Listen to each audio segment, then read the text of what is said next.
මම අද කියන්න යන දේ ඔයා ගර්ල් කෙනෙක් වුණත් බොයි කෙනෙක් වුණත් ඔයා මොන ඒජ් කැටගරි එකේ ඉන්න කෙනෙක් වුණත් ඔයාට අදාළ වෙන්න පුළුවන්. ඉතින් අපි මොන තරම් අපේ ස්කින් එක ගැන සැලකිලිමත් වුණාට සමහර වෙලාවට අපේ ස්කින් එකේ එක එක ප්‍රශ්න ඇති වෙන්න පුළුවන්. මම මේ කතා කරන්න යන ප්‍රශ්න 10ක් අන්න ඒ වගේ අපි ඕන කෙනෙක්ට අපේ ස්කින් එකේ ඇති වෙන්න පුළුවන් ප්‍රශ්න 10ක්. ගොඩක් දුරට මේ ප්‍රශ්න වලින් එකක් හරි ඔයාගේ ස්කින් එකේ තියෙන්න පුළුවන්. ඉතින් බලන්න ඔයාටත් මේ ප්‍රශ්න වලින් එකක් හරි ඔයාගේ ස්කින් එකේ තියෙනවද කියලා. ඉතින් මේ වීඩියෝ එක ඉවර වෙන්න කලින් ඔයාට රුපියලක්වත් තියලා වෙන්නේ නැතුව මේ ප්‍රශ්න හැම එකටම හොඳ විසඳුමක් මම දෙනවා. ඉතින් ඒ ප්‍රශ්න 10 ගැන කතා කරන්න කලින් ඔයාට මම මේ කියන තත්ත්වයන් තියෙනවා නම් ඔයා මේ වීඩියෝ එක බලන්න නැතුව ස්කිප් කරලා ගියාට කමක් නැහැ. ඔයා මේ වීඩියෝ එක බලලා ඔයාගේ වටිනා කාලය නාස්ති කරගන්න එපා. ඔයාට මේ ස්කින් ට්‍රීට්මන්ට් එක මැච් වෙන්නේ නැහැ. පළවෙනි එක තමයි ඔයාට too much sensitive skin එකක් තියෙනවා. ඒ කියන්නේ dermatologist කෙනෙක්ගේ recommendation එකක් නැතුව ඔයාට කිසිම දෙයක් face එකේ apply කරන්න බැරි නම් ඔයා මේ වීඩියෝ එක skip කරලා යන්න. ඉතින් ඊළඟට ඔයාට පොඩි සීතලක් හරි දරා ගන්න බැරුව සෙම වගේ තත්ත්ව ඇති වෙනවා නම් ඔයත් මේ වීඩියෝ එක බලන්න එපා. ඊළඟයි තමයි ඔයාට සීතල නිසා මයිග්‍රේන් වගේ තත්ත්ව ඇති වෙනවා නම් ඔයත් මේ වීඩියෝ එක ස්කිප් කරලා යන්න. ඒක හතරවෙනි එක තමයි ඔයාගේ ස්කින් එකේ තුවාල තියෙනවා නම් එහෙම නැත්නම් පිම්පල්ස් කැඩිලා තියෙනවා නම් එහෙම නැත්නම් ඔයාගේ සම පැලිලා තියෙනවා නම් ඔයත් මේ වීඩියෝ එක ස්කිප් කරලා යන්න. ඉතින් බලමු මොනවද මේ ප්‍රශ්න 10 කියලා. පළවෙනි එක තමයි puffy eyes and eye bags. ඒ කියන්නේ ඔයාගේ ඇහැ වටේට හෝ මේ ඇහැ යට එහෙම නැත්නම් මේ eyelid එකේ ඉදිමෙන ස්වභාවයක් තියෙනවා නම් ඒ කියන්නේ පෆිනස් එකක් තියෙනවා නම් ඔයාට මේ වීඩියෝ එක වැදගත්. දෙවෙනි එක තමයි dark circles. ඔයා නිතරම නිදි මරන කෙනෙක් නම් නිතරම ෆෝන් එක හරි මොකක් හරි ස්ක්‍රීන් එකක් දිහා බලාගෙන ඉන්න කෙනෙක් නම් ස්ටඩි කරන කෙනෙක් නම් ඔයාට මේ dark circles කියන ප්‍රශ්න ගොඩක් වෙලාවට තියෙන්න පුළුවන්. තුන්වෙනි එක තමයි pimple and acne. ඔයාගේ face එකේ acne pimple තියෙනවා නම් ඔයාටත් මේ වීඩියෝ එක ගොඩක් වැදගත්. හතරවෙනි එක තමයි oily skin. ඔයාගේ skin එක මොනවා කරත් too much oily නම් ඔයත් මේ වීඩියෝ එක බලන්න. පස්වෙනි එක තමයි large pores. ඔයාගේ මූණේ විශාල සිදුරු තියෙනවා නම් ඔයත් මේ වීඩියෝ එක බලන්න. හයවෙනි එක තමයි sunburn. ඉතින් ඔයාගේ skin එකේ ඉරෙන් වුණ damages sun tan තත්ත්ව තියෙනවා නම් ඔයාටත් මේ වීඩියෝ එක වැදගත්. හත්වෙනි එක තමයි wrinkles and fine lines. වයසට යනවත් එක්කම skin එකේ ඇතිවන අර එල්ලාවැටීමේ තත්ත්ව නිසා ඇතිවන රැලි සහිත ස්වභාවය තමයි මේකෙන් හඳුන්වන්නේ. ඉතින් එහෙම නැතුවත් ඔයාගේ skin එකේ වෙන මේ smile line එක හොඳට පේනවා නම් ඔයාටත් මේ වීඩියෝ එක වැදගත්. අටවෙනි එක තමයි dull and tired skin. ඔයාගේ skin එක dull look එකක් තියෙනවා නම් ඔයාගේ face එක dull look එකක් තියෙනවා නම් tired look එකක් තියෙනවා නම් ඔයාටත් මේ වීඩියෝ එක ගොඩක් වැදගත්. මේක තමයි redness and skin irritations. ඔයාගේ මූණත් රතු පාට වෙලා නම් එක irritations ඇති වෙලා තියෙනවා නම් නැත්නම් bleaching නිසා ඇති වුණ ආසාදනයන් තත්ත්ව තියෙනවා නම් ඒත් ඔයාට මේ වීඩියෝ එක වැදගත්. 10 වෙනි එක තමයි uneven makeup applications. ඒ කියන්නේ ඔයාගේ face එකට makeup දැම්මට පස්සේ හොඳ ෆිනිෂ් ලුක් එකක් නැත්තම් අර ඒකට ස්කින් එක පේල් වෙලා වගේ මේකප් දාපුවම පේනවා නම් ඒ කියන්නේ ස්කින් එක සුදුමල් වෙලා වගේ පේනවා නම් ෆිනිෂ් ලුක් එකක් නැත්තම් ඔයාටත් මේ වීඩියෝ එක වැදගත්.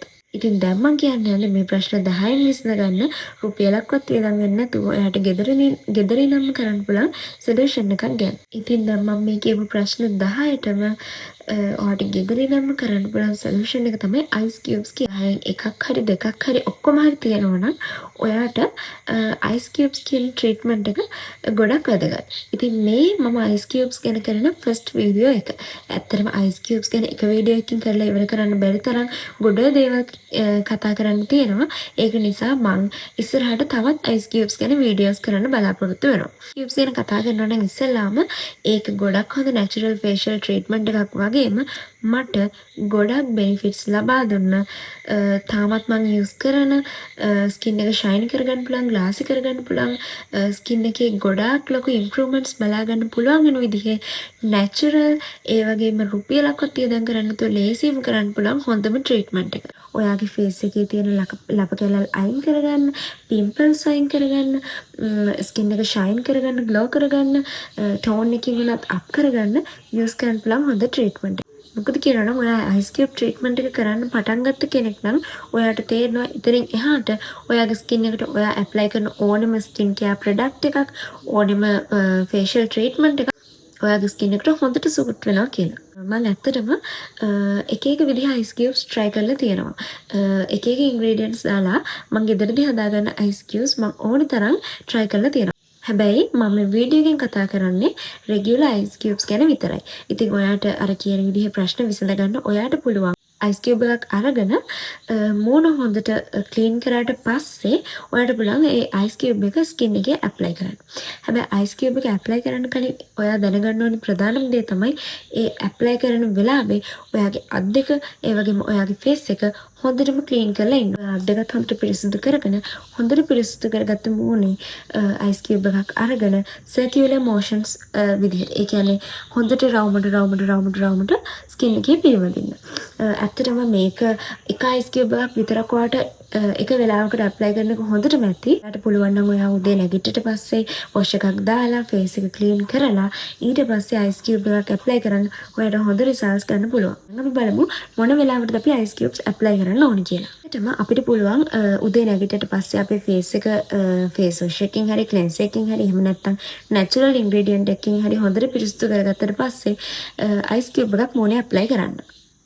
ඊට පස්සේ මේ කරන අයිස් කියුබ් ට්‍රීට්මන්ට් එක ආකාර දෙකකට කරන්න පුළුවන්. පළවෙනි එක තමයි නිකම්ම අයිස් කියුබ් එකක් අරගෙන ඔයාගේ ෆේස් එකේ හොඳට රබ් කරන එක. දෙවෙනි එක තමයි කූල් වතුරයකට අයිස් කියුබ්ස් දාලා ඒ වතුර එකේ ඔයාගේ මූණ ඔබාගෙන ඉන්න එක. ඔයාගේ ෆේස් එක අර අයිස් කියුබ් වෝටර් එකේ ඩිප් කරන්න. මේ ඇත්තට මම මේ විදිහවල් දෙකම try කරලා තියෙනවා. මම අයිස් කියුබ් එකක් මූණේ නිකම්ම ඇප්ලයි කරන එකට පුරුදු වෙලා ඉන්න කෙනෙක් නිසා මට ඒ ක්‍රමෙන් තමයි ගොඩක්ම හොඳ රිසල්ට් එකක් ගන්න පුළුවන් වෙන්නේ. ඔයාගේ ස්කින් එක සෙන්සිටිව් නම් ගොඩක් ඔයා ඒ ට්‍රීට්මන්ට් එක කරන්නේ නැතුව අයිස් කියුබ්ස් දාපු වතුර එකට මූණ දාගෙන ඉන්න එක ගොඩක් ඔයාට effective කියලා මම හිතනවා. ඉතින් දෙවෙනි එක තමයි ඔයාට පුළුවන් facial treatment එකක් clean up එකක් කරාට පස්සේ ටෝනික විදිහට අයිස් කියුබ් එකක් use කරන්න.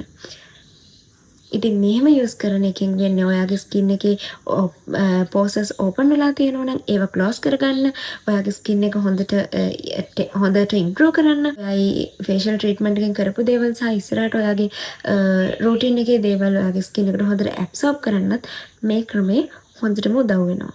ඉතින් තුන්වෙනි එක තමයි ඔයාට පුළුවන් රට නිදා ගන්න යන කලින් ඔයාගේ ස්කින් කෙයාර් රූටින් එක කරද්දී ෆේස් එක ක්ලීන් කරාට පස්සේ අයිස් කියුබ් එකක් ඇප්ලයි කරන්න. මොන විදිහට හරි ඔයාට පුළුවන් ඔයාගේ ස්කින් එක හොඳට ක්ලීන් කරගත්තට පස්සේ අයිස් කියුබ් එකක් ඇප්ලයි කරන්න. ඇත්තටම මේ අයිස් කියුබ් ට්‍රීට්මන්ට් එකෙන් මම කලින් කතා කරපු ප්‍රශ්න 10ටම හොඳ රිසල්ට්ස් ගන්න පුළුවන් වෙනවා වගේම ඔයාගේ ස්කින් එකේ කලර් එකත් ටිකක් ඉම්ප්‍රූව් කරගන්න ඔයා බලාපොරොත්තු වෙනවා නම් එහෙම නැත්නම් ඔයාට ග්ලාසි ස්කින් එකක් ඕන නම් ඒ දේවල් කරගන්නත් මේ අයිස් කියුබ් ට්‍රීට්මන්ට් එකෙන් පුළුවන්. ඉතින් හරි. අද මම මේ වීඩියෝ එකෙන් කතා කරේ අයිස් කියුබ් ට්‍රීට්මන්ට් එකක් කරන්න සුදුසු නැති අය අයිස් කියුබ් ට්‍රීට්මන්ට් එකකින් විසඳගන්න පුළුවන් ප්‍රශ්න 10ක්. ඒ වගේම අයිස් කියුබ් ට්‍රීට්මන්ට් එක කරන්න පුළුවන් මොන වෙලාවටද? ඒ වගේම ඔයා අයිස් කියුබ් ට්‍රීට්මන්ට් එක කරලා ඔයාට ලබා ගන්න පුළුවන් අමතර බෙනිෆිට්ස් මොනවද කියලා. අද මම මේ වීඩියෝ එකෙන් අයිස් කියුබ්ස් ගැන එච්චරයි කතා කරන්නේ. මම බලාපොරොත්තු වෙනවා ඊළඟ වීඩියෝ එකකින් ඔයාට අයිස් කියුබ් ට්‍රීට්මන්ට් එක ගොඩාක් ඉෆෙක්ටිව් විදිහට නැචරල් ඉන්ග්‍රීඩියන්ට්ස් යූස් කරලා කරගන්න විදිහ. ඉතින් අයිස් කියුබ්ස් වලින් ලස්සන වෙන තවත් වීඩියෝ එකක් අරගෙන එනකම් මම අද මේ අයිස් කියුබ් part 1 වීඩියෝ එක ඉවර කරනවා.